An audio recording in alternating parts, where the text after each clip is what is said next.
আসসালামু আলাইকুম। আপনি যদি কোনো কোম্পানির অ্যাকাউন্টস বা ব্যাট ডিপার্টমেন্টে কর্মরত কোনো কর্মকর্তা হয়ে থাকেন, আপনি আপনার জবটা চেঞ্জ করতে যাচ্ছেন, অথবা আপনি যদি কোনো কোম্পানির অ্যাকাউন্টস বা ব্যাট ডিপার্টমেন্টে চাকরি প্রার্থী হয়ে থাকেন, তাছাড়া আপনি যদি আপনার বর্তমান জবটা বর্তমানে ব্যাটে কর্মরত আছেন কিন্তু আপনার দক্ষতা বৃদ্ধি করে আপনার জবটা চেঞ্জ করতে যাচ্ছেন, আপনি একজন chartered accountant, cost management accountant, chartered সেক্রেটারিকে আপনি চাচ্ছেন ব্যাটের কাজগুলি কি করতে এবং এটাকে ক্যারিয়ার হিসেবে নিতে, এছাড়া আপনি একজন অ্যাডভোকেট বা ব্যাট অ্যাডভাইজার, তাহলে এই ভিডিওটা আপনার জন্য। নতুন বছরে আমরা নতুন একটা কোর্স চালু করছি, এটা টোটালি নতুন। আপনারা জানেন যে আমাদের ব্যাট থেরাপি বেসে তিনটা ছিল, একটা ফাউন্ডেশন লেভেল, একটা এক্সিকিউটিভ লেভেল, একটা ম্যানেজার লেভেল।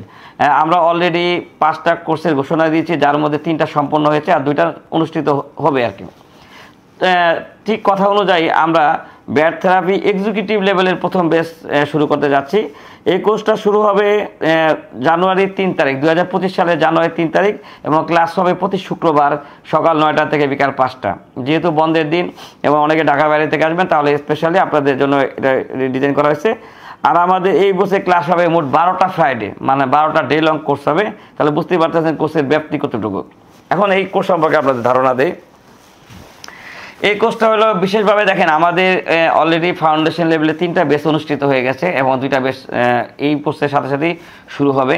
তাহলে এই 3 বেসে যারা এসেছিলেন তারা তো ব্যাটের প্রাথমিক আলোচনা থেকে শুরু করে রেয়াত, সহগ, রিটার্ন, এই বিষয়গুলো আলোচনা করেছিলাম। তখন আমরা কথা দিয়েছিলাম যে আমাদের ফাউন্ডেশন লেভেলের পরে এছাড়া আপনি যদি আমাদের বিগত 6 বছরে কোনো কোর্স করে থাকেন, ব্যাটের যে কোনো কোর্স অনলাইন অফলাইন, তাহলে আপনিও এই বেসে আসতে পারেন, কারণ এই কোর্সটা টোটালি নতুন। এই এক্সিকিউটিভ লেভেলে আমরা কী করবো, একজন কোম্পানির মিড লেভেলে যে কর্মকর্তা তাকে টার্গেট করে আমরা কোর্সটা ডিজাইন করেছি। আমরা প্রায় 18টা উদাহরণ করাবো। 18টা উদাহরণ কি দেখেন, প্রথম হলো একজন উৎপাদনকারী যার সেলস ব্যাট হচ্ছে 15%, সে রেয়াত নেয়, তাহলে তার একটা কন্টেন্ট নিয়ে আমরা দিনব্যাপী আলোচনা করব।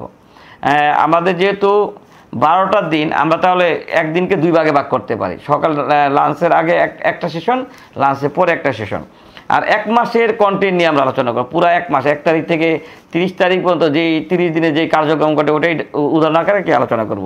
তাহলে একজন উৎপাদনকারী 15% ব্যাট দেয়, সে 1 তারিখ থেকে 30 তারিখে কী রকম কার্যক্রম করতে পারে, এটা নিয়ে একটা উদাহরণ আলোচনা করব। দ্বিতীয় উদাহরণ হবে একজন উৎপাদনকারী যার ব্যাট অব্যাহতি, তার সেলস ব্যাট নাই, তাহলে তার কার্যক্রম কীভাবে হবে ওটা নিয়ে আলোচনা করব। তারপরে একজন উৎপাদনকারী, সে শতভাগ রপ্তানি প্রতিষ্ঠান গার্মেন্টসে কাজ করে, হ্যাঁ, এই গার্মেন্টস ব্যবসায়ীর ব্যাট কীরকম, তাহলে হলো 3টা। একজন উৎপাদনকারী কিন্তু সে ব্যাট দিবে সুনির্দিষ্ট, তৃতীয়ত আসলে সুনির্দিষ্ট ব্যাট, তাহলে তার ব্যাটটা কীরকম হবে। একজন উৎপাদনকারী কিন্তু কি সে ওই যে ট্রাঙ্কেটেড রেটে ভ্যাট দিবে, মানে ওই যে 5%, তৃতীয় তহসিলের বা 7.5%, তো তার ইয়েটা কি, তাহলে উৎপাদনকারীর 5 রকম উদাহরণ নিয়ে আমরা আলোচনা করবো। ঠিক অনুরূপভাবে একজন ব্যবসায়ী, ট্রেডিং ব্যবসায়ী যাহা কিনে তাহাই বেচে, কিছু কিছু ক্ষেত্রে ব্যবসায়ী 15% ব্যাট দেয়, তাহলে 6ষ্ঠ উদাহরণ থাকবে ওটা। 7ম উদাহরণ একজন ব্যবসায়ী 7.5% যোগানদার হিসেবে কখন দিবে। 8ম উদাহরণ একজন ব্যবসায়ী 5% ব্যাট দিয়ে কখন বিক্রি করবে। 9ম উদাহরণ একজন ব্যবসায়ী অপ্রতিপূর্ণ ব্যবসা করে, তাহলে তারটা কীভাবে হবে। 10ম উদাহরণ একজন ব্যবসায়ী ব্যাক টু ব্যাকের এগেনস্টে তো পণ্য সাপ্লাই দিতে পারে, তাহলে এভাবে বললেন 10টা উদাহরণ। তারপরে আমরা আসবো উৎপাদনকারী গেল, ব্যবসায়ী গেল, সেবা প্রদানকারী।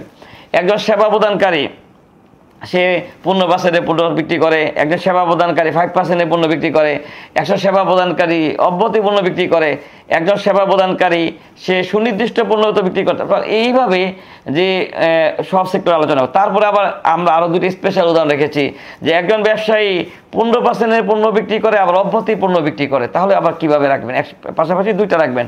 একজন বাণিজ্যিক আমদানিকারক, একটা পণ্য আছে স্ট্যান্ডার্ড প্র্যাকটিস করে, একটা পণ্যতে 5% প্র্যাকটিস করে, আরেকটা পণ্যতে 7.5% প্র্যাকটিস, আরেকটা পণ্যতে অব্যাহতি, তাহলে 4টা কীভাবে রাখবে। তাহলে আপনারা বুঝতে পারছেন এক্সিকিউটিভ লেভেলের কোর্সটা হচ্ছে একজন এক্সিকিউটিভের জন্য, যে একটা গ্রুপ অফ কোম্পানির আপনি এক্সিকিউটিভ, আপনি কীভাবে করবেন। এছাড়া আপনি একজন ব্যাট অ্যাডভাইজার, আপনি আপনার ক্লায়েন্টকে কীভাবে হ্যান্ডেল করবেন, আপনি advocate, charter accountant, cost management accountant, তাহলে আপনি এই যে বিভিন্ন রকম ক্লায়েন্ট কীভাবে হ্যান্ডেল করবেন, তাহলে যারা এটাকে কেরিয়ার হিসেবে নিতে চান তারাও আসতে পারেন, আপনি কোম্পানির ঊর্ধ্বতন কর্মকর্তা হলে আসতে পারেন। এটা হলো একটা। আর এই কোর্সে আমরা কন্টেন্টগুলি আপনাদের দিয়ে দিব। এর পাশাপাশি আমরা এখানে বিডিএসের খাতগুলি নিয়ে আলোচনা করব, তারপর টিডিএস এর কাজ, কারণ আপনারা জানেন কর্পোরেট জগতে বিডিএস টিডিএসটা দরকার হয়। এর পাশাপাশি আমাদের থিওরিটিক্যাল আলোচনা রিভিশন আকারে কিছু থাকবে, মানে আপনার ফাউন্ডেশনের কোর্স অনেক দিন আগে করছেন, কিছু রিভিশন তো দরকার আছে, তাহলে কোর্সের আগে আমরা এগুলি রিভিশন করবো। এবং এই প্রত্যেকটা যে উদাহরণ, 15 রকম উদাহরণ, আমরা একেবারে চালান লেখা থেকে শুরু করে 6.2.1 বা 6.1 ক্রয় হিসাব, 6.2 বিক্রয় হিসাব, তারপরে সহগ, তারপরে এটা যদি বিডিএস কাটতে হয় বিডিএস কাটা সহ 6.10 থেকে শুরু করে একেবারে রিটার্ন পর্যন্ত এভরিথিং করবো এবং আপনাদের সফটওয়্যার দিয়ে দেবো। তাহলে আশা করি আপনারা বুঝতে পারছেন যে এক্সিকিউটিভ কোর্সটা আমরা কাদের জন্য ডিজাইন করেছি। তাহলে আশা করি আপনারা এতে উপকৃত হবেন। আর কোর্স সংক্রান্ত বিস্তারিত ডিসক্রিপশনে দেওয়া আছে, আপনার কাছে দেখবেন।